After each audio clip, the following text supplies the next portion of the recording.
Chapter 19. Jill stared in astonishment as Wesker suddenly stopped talking and crumpled to the floor, and Barry stepped into view, staring down at Wesker's body with a look of intense hatred, Colt in hand. She crouched down next to Wesker and pried the Beretta from his fingers, tucking it into her waistband. Barry turned to look at her, his eyes swimming with apology. "Jill, I'm sorry. I never should have believed him."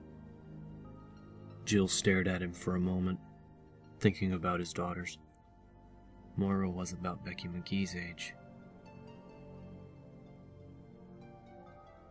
"It's okay," she said finally.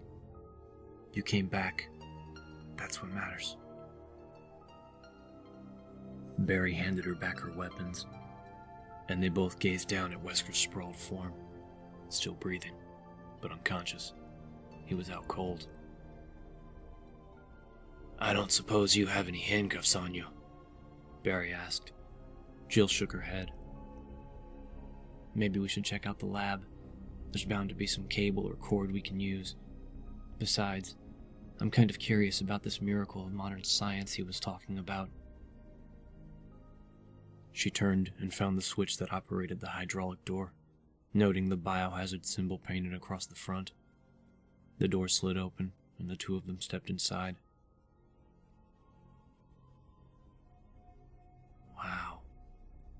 It was a huge, high-ceilinged chamber, lined with monitoring consoles, cables snaking across the floor and connecting to a whole series of standing glass tubes. There were 8 of the tubes lined up in the center of the room, each of them big enough to hold a grown man. They were all empty. Barry reached down and scooped up a handful of cable, digging into his pocket for a knife, while Jill walked toward the back, gazing at the technical and medical equipment, and stopped, staring, feeling her jaw drop. Against the back wall was a much larger tube, at least 8 or 9 feet tall, hooked up to its own computer console. And the thing inside filled it, top to bottom. It was monstrous. "Jill, I got the cable. Barry stopped next to her, his words faltering as he saw the abomination. Silently, they both walked toward it, unable to resist a closer look. It was tall, but proportionally correct, at least through the broad, muscular torso and long legs. Those parts appeared human. One of its arms had been altered into a cluster of massive, dragging claws, hanging past its knee, while the other seemed ordinary, if overly large. There was a thick, bloody tumor protruding from where its heart would be, and Jill realized, staring at the bulbous mass, that it was the thing's heart. It was pulsing slowly, expanding and contracting in slow, rhythmic beats. She stopped in front of the tube, awed by the abomination. She could see lines of scar tissue snaking across its limbs, surgical scars. It had no sexual organs, they'd been cut away. She looked up at its face and saw that parts of the flesh there had also been removed. The lips were gone, and it seemed to grin broadly at her through the sliced red tissue of its face, all of its teeth exposed. "Tyrant," Barry said quietly. Jill glanced over at him and saw him frowning down at the computer that was hooked to the tubes by multiple cables. She looked back at the tyrant, feeling nearly overwhelmed by pity and disgust. Whatever it was now, it had once been a man, and Umbrella had turned him into a freakish horror. "We can't leave it like this," she said softly, and Barry nodded. She joined him at the console, looking down at the myriad switches and buttons. There had to be a switch that would end its life. It deserved that much. There was a set of 6 red switches in a row along the bottom, and Barry flipped one of them down. Nothing seemed to happen. He glanced at her and she nodded for him to continue. He used the side of his palm to flip all of them. There was a sudden dull thump. They both whirled around, saw the tyrant pull back its human hand and hit the glass again. Cracks webbed out from the impact, though the glass had to be several inches thick. Oh, shit! Barry grabbed her arm as the creature drew its bleeding knuckles back for another blow. Run! They ran, Jill wishing to God that they'd left it alone, panic welling up from deep inside of her. Barry slammed his hand down on the door control and it slid open as behind them. Glass shattered.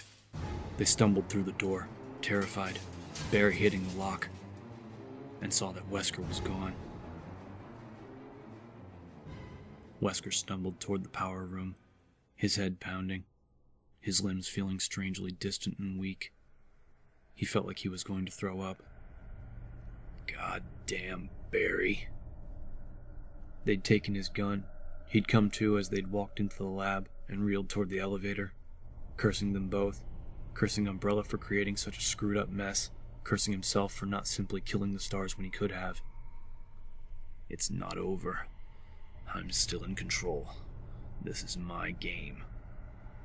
The sample case was down in the lab, probably being destroyed right now by one of those idiots. Tyrant 2. That magnificent creature, powerless without the adrenaline injections. Dead. They'd certainly shoot him in his sleeping heart. He'd die without ever tasting battle. Wesker reached the door to the room and leaned against it, struggling to catch his breath. Blood dribbled out of his ear, and he shook his head, trying to clear it of the strange fog that had settled into his brain. He didn't have the tissue samples, but he could still complete his mission. It was important, very important that he complete his mission. It was about control, and control was his game. Sounds collected, disks erased, power reconnected, Tyrant support off. Triggering system. Watch out for the monkeys. The MA2s. He had to be careful. Wesker opened the door and pitched forward, the ground seeming too far away and then too close. The machines were hissing at him, whining and hissing in the hot, oily air. His hand found the railing, and he pulled himself toward the back of the room, trying to hurry but finding that his legs weren't interested. A claw shot down from above and tore into his scalp, yanking away a clump of his hair. He felt warm liquid trickle down the back of his neck and stumbled on, the pain in his head sharper now.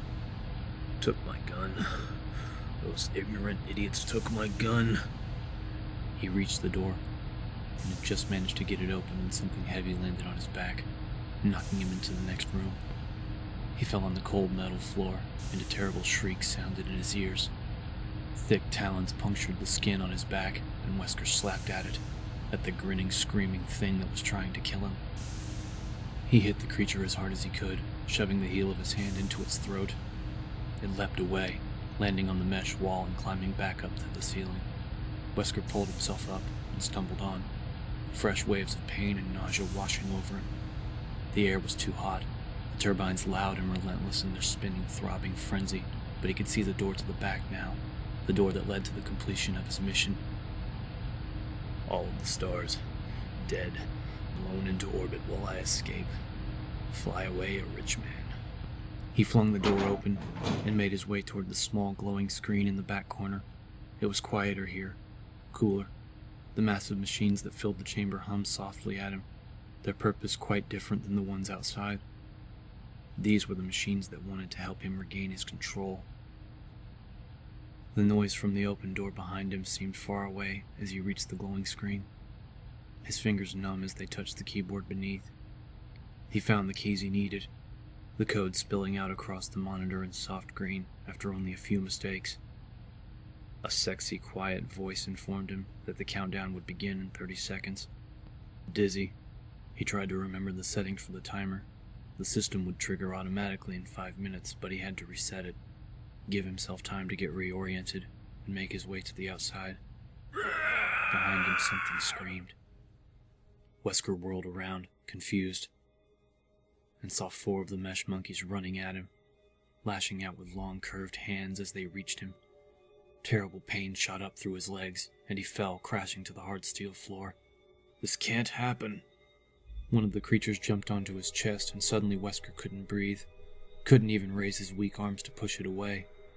Another tore into his left leg, ripping away a thick chunk of flesh with its hooked claw. The third and fourth screamed in savage glee, dancing around him like dark, vicious children, lifting their claws as they pranced on squat legs. Somehow there was blood in his eyes, and the world was spinning away. Screams and hisses and incredible searing heat blurring his vision, his mind. Tyrant has come. Wesker could feel it, could feel the presence of something vast and powerful touching him. Grinning through the pain, he searched for it through the red haze of his failing vision, wanting more than anything to see it slaughter his attackers in a glory of perfect motion.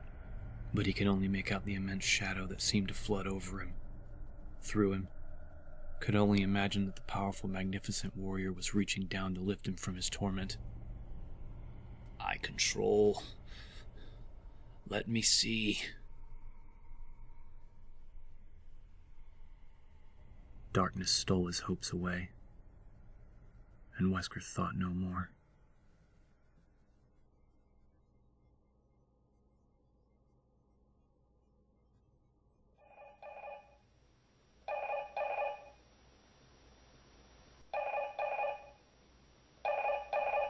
Stars, Alpha Team, Bravo, anybody, if you can answer, try to signal. I'm running out of fuel. Do you read? This is Brad. Repeat, Stars, Alpha Team. Rebecca hit the button, talking fast. Brad, there's a heliport at the Spencer estate. You have to get to the heliport. Brad, come in. There was a high, whining squeal, and Rebecca heard what must have been the word copy, but the rest was lost. There was no way to know. Frustrated and worried, Rebecca held onto the radio tightly, hoping that he'd heard her. A suddenly shrill alarm blared in the silent room through some hidden speaker in the ceiling. Rebecca jumped, staring around the cold chamber helplessly.